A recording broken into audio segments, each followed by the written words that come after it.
We are live We're going live, baby. We're going live from our homes. Give me hi, cat. Hi, kitty cat. All right, Pixie. All right. Let's try to do this. Show everyone your butthole. That's right. Yeah. That's right. All right. Give me a 3, 2, 1. Hey guys. Welcome to the Cord and Tory podcast show. What episode are we on, Cord? We're on one of my favorite numbers, episode 68. Nice. Episode 68. Cord, it is so good to see you again. How you doing, man? Tory, it is. I'm doing fantastic. It's great to see you. We're in quarantine lockdown mode. It's June 23rd, and I think I saw somewhere where it's like quarantine day 128. People are keeping logs of the days like you're in a jail cell, like marking tallies on the wall until you get out. We're Tom Hanks on Castaway Island. You know, we all have our Wilson. My cat's been my Wilson. Oh, man. My puppy has been my Wilson, Missy. Yeah, you got a new puppy. That's phenomenal. Well, you got a puppy, which is new. Yes. Too. I guess all puppies are new, if you think about it. So it's redundant to say that, yeah. Sure. Unless you get puppies often. Right, in which it would be a new puppy. Since this is not the grammar podcast, according to No, it's not. We should probably jump right over this. And Tory, where have we been? When was the last podcast? Obviously months ago. Months ago. It was 2019. Where I'm sure. Was it really? Oh, that's I'm sad pretty sure scary. it was. It was a while ago. I would like to apologize on both of our behalfs for that. I've been getting a lot of emails and texts about, hey, what out of the podcast? Where are you guys? I love you, Cord. Tory's okay. You know, stuff like that. And and I feel really bad about not doing this more often for everyone, because I love doing it and it's so much fun, and I've just been lazy. I concur. Also, let me commend you on your coffee mug. I love Wreck-It Ralph. Oh. That's a fantastic coffee mug. Right. Yes, I do apologize as well. This is such a strange time to be in, but I'm glad that we can reconnect now. And according to our official Instagram page at Cord and Tory Show, our last episode 67, was on July 23rd, 2019. So it's almost been a year. Sorry. Wow. It's almost been a year. That's unacceptable. And we pledge to all of our consistent and loyal subscribers and fans of the show that we will do better. Yes, we will do better. Speaking of better, that's my Alexa. Sorry if you heard that in the background. She just likes to chime in when she's not wanted. Alexa, don't keep saying her name. Tory, let's just jump right in. Both hands, both feet. What's our first topic today? Man, well, we have some very, very exciting news out of the DC world, out of the Batman canon specifically. Okay. So, Cord, let me ask you a question first before we jump into this. Who is your favorite Batman of all time? Or if you can't answer that, give me your top 3. Because there's I thought about that last night. I was like, oh yeah, Val Kilmer was Batman. Like that just snuck into my head. I think Michael Keaton is my Batman, and I'll just leave. I liked Christian Bale a lot, but I would say Michael Keaton is my Batman. Sure. I can't answer the favorite all time because it just depends. I can give you my top 2 or top 3. My top 3 in no particular order are Adam West, Christian Bale, and Michael Keaton. But Adam West and Christian Bale aren't really aren't trending right now. But you know who is, Cord? Michael Keaton. That's right. Michael Keaton is in talks to come back to the role of Bruce Wayne in some upcoming DC films. Now, that's super exciting for several reasons, because if you're not aware of what DC is currently doing, they're kind of all over the place with Batmans and like the Snyder universe. I said Zyder, connecting their first 2 names. There's the Snyder universe, and so they're kind of wanting to revamp things, but also continue where they left off. So how do you fix all of that? How do you, it's so jumbled, Cord. How do you connect everything? How do you fix all that? Well, they have the perfect storyline and perfect arc already in place. Flashpoint. Do you know what Flashpoint is, Cord? Um, I sort of do, but not quite well. Could you dumb it down into like Sure. a few sentences? Sure. Flashpoint mainly revolves around a Flash. The Flash goes back in time and makes alternate timelines, and it you see, for instance, Bruce Wayne was killed instead of his parents, and Batman is actually his father, Thomas Wayne, and his mother, Martha Wayne, becomes a Joker. So There's that's a parallel universe, you're saying? It's an alternate timeline. Yeah. It's an alternate timeline. So there's a bunch of other things that get really wacky, but he doesn't necessarily fix things, but he kind of connects a lot and you move forward. So with the current state of Warner Brothers and the DC studio, Flashpoint is in pre-production. It is going to happen. That's going to be what the Flash movie is all about, and that's going to kind of connect the Snyder universe and other DC films, so it won't be as confusing as it is right now for fans. Like, okay, who's going to be Batman? Is it going to be Ben Affleck? Is it going to be Christian Bale? Is it going to be Michael Keaton? Is it going to be the dude from Twilight? What's his name? Help me out here. The guy Robert Pattinson. Yeah. There's so much going on here, but it's going to have separate Avenues? canons. Yeah, seven avenues. So Michael Keaton is in talks to reprise his role as Batman in an upcoming film, and we don't know what film that's going to be, because also recently, which I was very excited about, Jeffrey Dean Morgan, who played Thomas Wayne in Zack Snyder's Justice League and Batman vs. Superman. Yeah. Exactly, Batman's dad. He was going to play Thomas Wayne in the Flashpoint to be Batman, where his mother, Martha Kent, is the Joker. So that was just literally last week. And now yesterday we have the Michael Keaton news. So we don't know if Jeffrey Dean Morgan's going to reprise his role. And it's not necessarily that he won't. It might just be specific to the Zack Snyder universe, which that very well may continue on HBO Max, because we already know that the Snyder cut of Justice League will be released via HBO Max in 2021. Hopefully, if the reshoots go well and if everything with the coronavirus allows for reshoots. But that is planning to be released in 2021. So if that universe of Zack Snyder's continues on that platform of HBO Max, that might open other avenues for other Batman or Batmen in the movie studios. Also about Michael Keaton, it wouldn't be just for one movie. It would be for multiple films. And he would be more of an older Batman to be a mentor to younger Bat persona. Namely Batgirl, that's already planned and in pre-production. And hopefully, what would be incredibly exciting is if they decide to do a Batman Beyond feature film. Okay, so let me stop you right there. So at this point, we do not know if, like, are you saying Michael Keaton will reprise, like, his version of Batman in a brand new, like because he killed the Penguin and he killed the Joker, so in his world and his avenue, those two are gone. And does that mean, like, well, to answer your question, we don't know. We don't know what world or what universe or what reality or what timeline it would be.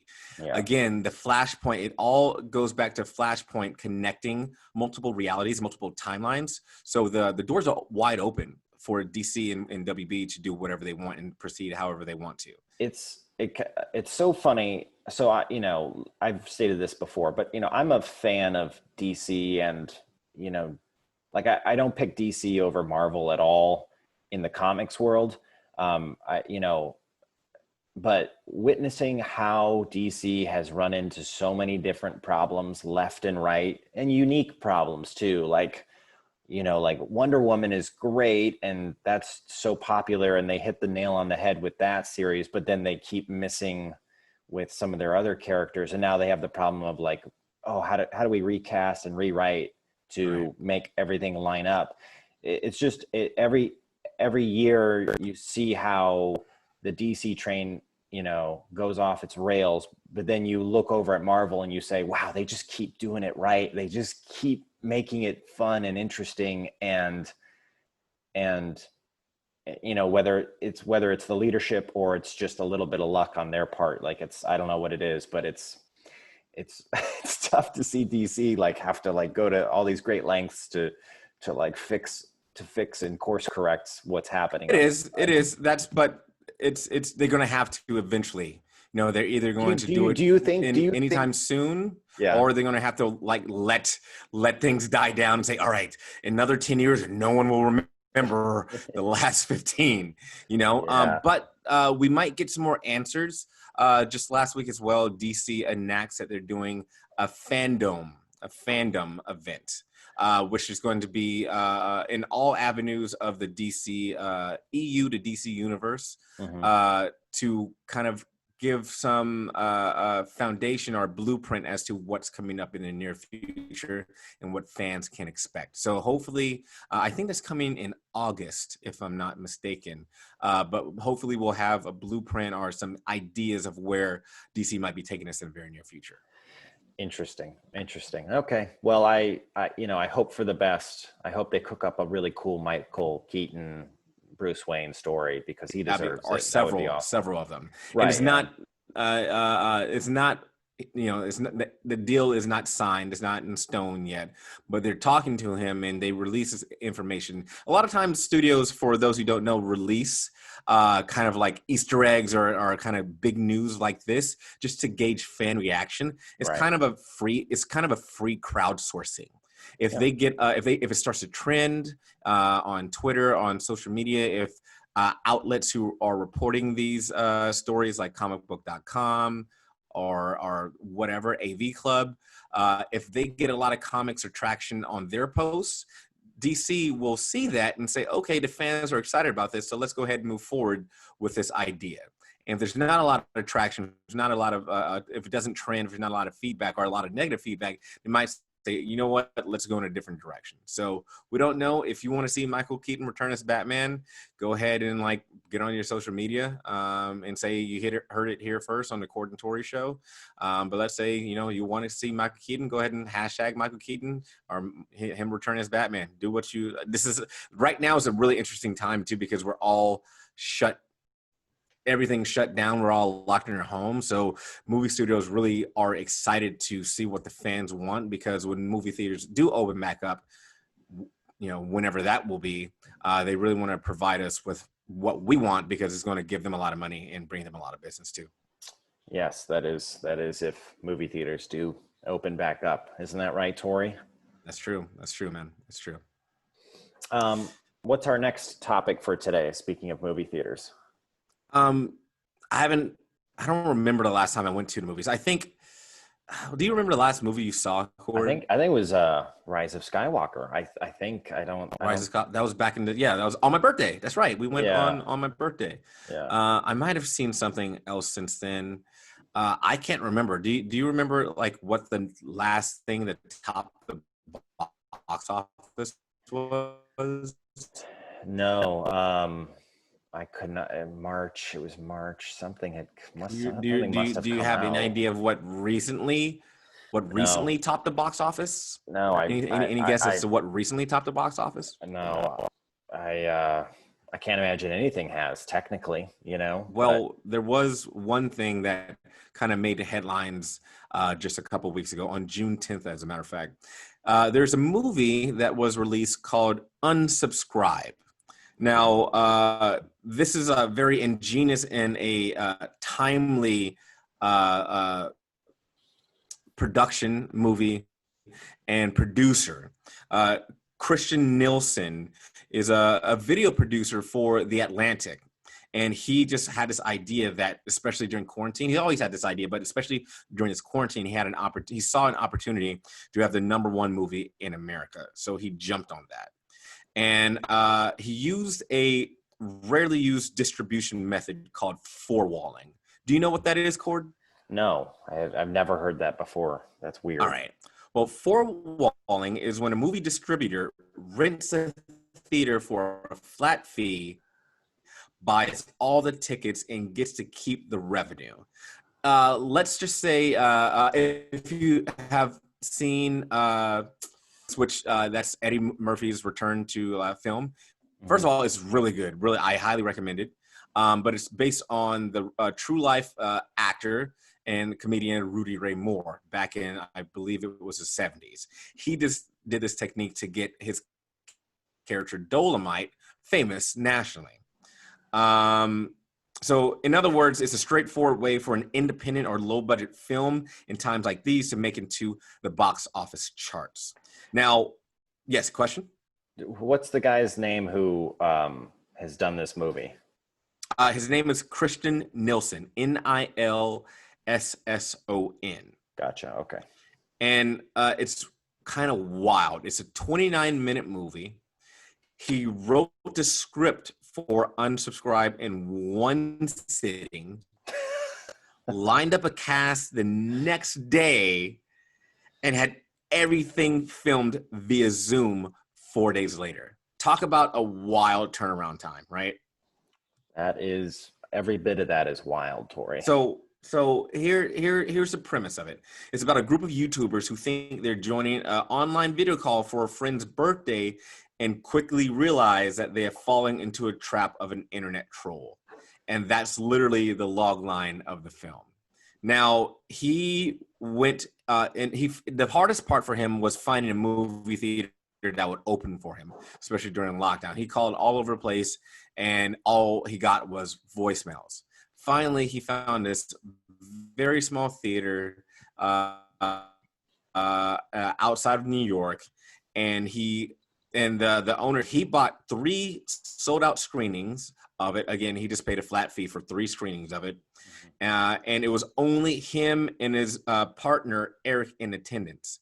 And because he bought out the entire movie theater for 3 screenings, on June the 10th, Unsubscribe was the #1 movie in America. That's great. That's going to go right on the poster of that movie. #1 Right? horror movie in America. #1 horror movie in America. I'm going to give that a clap right now. Clap, clap. Nice. Good.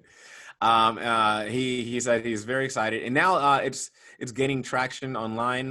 His story was shared. We're sharing it right now, so we're feeding into what he wants. And I believe, I forget which platform it's on. It's either Voodoo. Like Did you say Voodoo? Yeah. I think it's Voodoo or Vimeo, something with V, but it's available for rent. If you want to rent, you can help him out and watch it. It's only 29 minutes long. It's called Unsubscribe. So if you're interested in watching that, the #1 movie in the world by this come-up producer on June 10th, feel free to take a look at that and rent it online. That's great. That's America in a nutshell right there. It is, isn't it? Yeah. Isn't that like a great success story, like pulling yourself up by your bootstraps and saying, I'm gonna get my movie, which he wrote in one sitting, dude. Can you believe that? You're a writer, Cord. How do you think the quality of that script was? I'll keep that judgment to myself. It's good for him though. That's yes. It's not about the horror movies or horror. What Cord is saying is he's gonna go rent the movie and watch it first, and then be back next week with his constructive criticism of the film. Yeah, something that would be longer than the movie itself. Probably. But no, good for him. That's cool. That's Yeah. That's awesome. It really is good for him. Yeah. Man, I can't wait to get back to the movie theater to see normal. Not, I won't say his isn't normal, but big budget regular movies again, dude. I can't wait to do that. I can't wait until it's safe again, let me say, to go back and do that. I feel like movie studios obviously can't wait either. They have a lot riding into production. and a lot writing in the release of the films, and they're like chomping at the bit to release their movies in there. Now, when do you think that they will get that opportunity, or when do you think we'll see a movie anytime soon, I or guess what? it's all it kind well. Something hinges on this next Christopher Nolan movie, Tenet, because that's Yes, scheduled for release. Tory, August? July 17th. Oh, okay. But oh man, how can they do? They're gonna push that at least once more, I think. But yeah, this might be a really, really pivotal moment for the movie theater chain. Sure. Let's you know specify, yeah, because movie studios, Universal and Disney and Paramount, they're Lionsgate, they're gonna survive. They're gonna figure out what to do next, like with the success of Trolls World Tour and Scooby Hmm. Doo. They learn that if people are locked down, and if you give them to the option of renting a movie for $20, families like us are going to rent it 3 times and Sure. spend $60.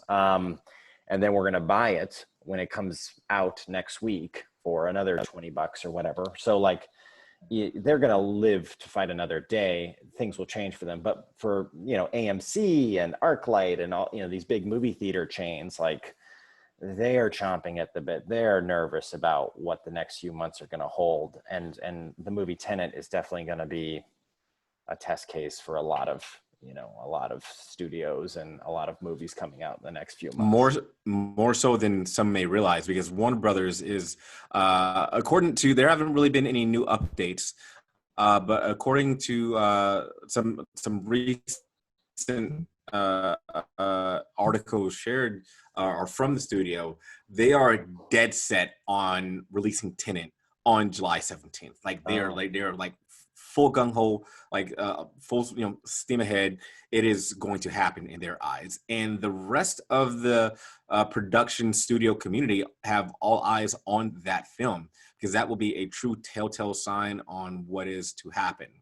Now, again, if we see another rise, we already are, but a real spike nationwide of coronavirus cases, they might change that. But as of like a few weeks ago, they were dead set on still having the release of Tenet being July 17th. Now, there are three possible scenarios of what's happening.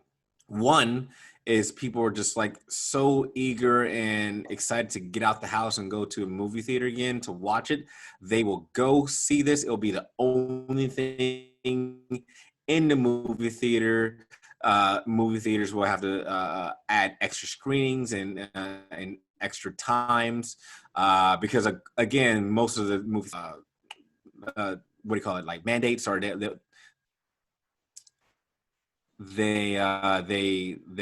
won't have like full houses as they used to, so they right. have to have like reduced capacity, so they might have to extend hours to allow more movie screenings or whatever. So either way, option A, scenario A, is Tenet is a huge hit.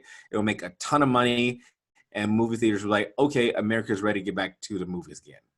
Scenario B, they release the movie and everyone is afraid to come outside, or they just don't want to go outside due to coronavirus related scares and precautions, and the movie is a humongous flop. Or C, Warner Brothers just pushes it back till Christmas or beyond. So those are three possible scenarios. All of them Or are high D. risk or D, what? D is them doing a digital release because they know they're too afraid. They want to get the movie out, and they feel like it has a good chance of renting well with a $20 rental fee, and Sure. you get to watch it for 48 hours. And whoever made Trolls World Tour, Universal, they were very happy with that decision. So it's not a children's movie, so Trolls was re-rented a few times by everybody, by families with kids locked in. So I don't know if Tenet's like a rewatch movie Sure. as much as a children's animation thing is. But that's option D too, a digital release, which is Yeah, you know, it could be. Or you're right. So if they really are, happen. if they really are dead set on releasing it in July next month, basically, what is today? Today is the 23rd. So in less than a month's time, all eyes on Warner Brothers, all eyes on and Warner Brothers and Christopher Nolan. Christopher Nolan has been an outspoken proponent of watching movies in the movie theaters. This is like he said this before coronavirus is even a thing. But he said a lot of movies, and I think most of my movies are meant to be experienced in the movie theater for the first time at least, and then you can watch it at home later. And I agree with them. They're like incredibly dense and impactful, and I loved it. I remember seeing Shutter Island and Inception in the movie theater and loved them all. I just rewatched Inception a few weeks ago, dude, I that's one of my top 5 movies of all time. Really? It's in my top 5. Really, Tory? Inception? Totally. God, totally. I'd like to know your list of top 5 movies. Another one in my top 5 is Scott Pilgrim versus the World. Oh yeah, you watched that. I'm so happy you watched that, man. Me too. Yeah, and those you're right. He can whip up a cinematic story right there. What a visual storyteller. Let's see. Another one would be this is off the top of the head. Another one would probably be Usual Suspects. Oh really? Okay. Love that movie. Yeah. And comedies are hard because there's so many comedies that are just good. I don't know if I'd put them in my top 5 of like top 5 all time in general, top 5 in like top 5 all time comedy probably would definitely be I'm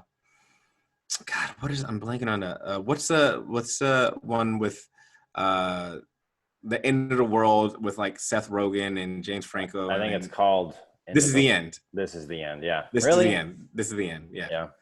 I should watch it. I watched that the first time and I was like, man, this just isn't as funny as I was hoping it would be. But oh man, I was rolling. I was crying. Let's get back to all right. So Warner Brothers has A, B, C, and D, more or less, from our eyes, whatever. Right. But I think you're right. And the pressure's on, man. And the pressure's on for sure. I don't know what executives are in charge of that decision. But man, it is definitely high risk, high reward type of scenario. Yeah. And maybe we just don't get any big movies for the next, until this is settled down more, like that. Who knows? Cause Black Would you be interested in, oh yeah, there's a ton of them, a ton of movies that were supposed to come out and have been pushed back either 6 months or a year due to this pandemic. Yeah. Now, let me ask you a question. Would you be interested in watching movies at home and renting them for $20 or for like any movie that comes out? I've been saying that for, ever since I had children. I was, like on a Friday night, I would love to start the brand new movie at 10 p.m. and, watch it for 2 hours, that's, I'm just, our quadrant, for, couples with kids, like we just can't get out of the house as much as we want for a movie. And it's so expensive to do that, babysitter, dinner out, movie, popcorn, a glass of wine. Like it's so economical and so convenient for us to rent a movie digitally. I really wish Apple could pinpoint your zip code. They can do this, but they haven't made it a pay feature where they know that, we are a couple with children, therefore we have different features, they should be able to rent to us, maybe not rent to you, but certain digital releases should be more, the pay options should be specified based on who you are and how much free time you have, because my list of movies that I still need to see over the past 7 years is so long, because I just I can't get to I can't see it when it's out. And then by the time it's rentable, it's so weird. I want to see this movie Searching, the movie I'm talking about. Mm-hmm. It's been out for 2, maybe 3 years. You cannot rent it right now. Okay. You cannot rent it. It has an exclusive agreement with, I think, Stars. So you can buy it for $20. I don't want to buy a movie I've never seen before. I can't rent it, and I'm not going to get stars just to just to watch this one movie. So I'm in this constant waiting game where I'm like checking on it every few months to see where it is now and if I can rent it. And, depending on where it is, if it's on Hulu, I can watch it, so on and so forth. That's the game I have to play. And that's ridiculous, It is. It's tough, man. It's tough. I don't know what the answer is. I would be interested in watching a movie. I don't know if I'd want to pay $20. Like for me, as like a single person in a single household, for me to go out to a movie theater isn't as expensive as it is for you or someone who has a family, a wife and kids. For me, I wait till Tuesday, go up to my local movie theater and watch a movie for $6. Right. You know what I mean? And that's amazing. But like for you, again, it's between babysitting and popcorn and all that stuff for multiple people. You're looking at least $100 night. Yeah. So that's a wide discrepancy from $6 on my end to $100 on your end. Yeah. So I'm not sure if I would pay for a $20 rental. I may pay for something less, maybe in an SD format instead of HD. Maybe you have to watch it within 8 hours instead of 48. There something. You go. Yeah. They can do different tier options. That's totally fine. Yeah. But I would definitely be interested in watching movies at home if the price and circumstances are right. Yeah. They should really experiment with that stuff. Like, what a great idea. Making the window shorter. Like it's almost silly that they haven't done more of that. And for people who like going to movies with others, you can just host a watch party, get everyone together on a Zoom or a Facebook group call or whatever, and just like start the movie at the same time, and you can have that experience. Yeah, can you do that? I don't know. That's definitely illegal, and we should not be recommending that, I don't think. No. I'm not saying you can share your screen on like Twitch or something if you like watch it. Watch it but together. All watch it together at the same time, simultaneously in your own homes. I see. Yeah. Quarantine safe. But the last thing I want to do is hear you, hear your little cackles in the middle of a movie. I like when you laugh and when you jump and scare, but like I don't want side conversations to start, Right. But if I think that would fall, did it. all that would fall on the audience, and it's just audience etiquette. Yeah. If you pretend you are at the movie theater, you wouldn't normally do it in a movie theater. So you should have the same etiquette at home. I think that's actually a really cool idea. If, let's say, movie studios have a watch party option, let's say it's a $60 option for you Cord would host it, and then you get a few friends like me, your brothers, to watch it. Like, okay guys, we're gonna sit down and watch this movie at 9 p.m. Eastern Standard Time, so we can all sync up, and then you as a host would be able to hit play. That would be quite cool. We would sit down, we would join a link to log into the viewing screen, mm-hmm. and then you as a host would hit play and would simultaneously in sync play in each one of our households. Yeah. That is, I actually like that idea, like a watch party.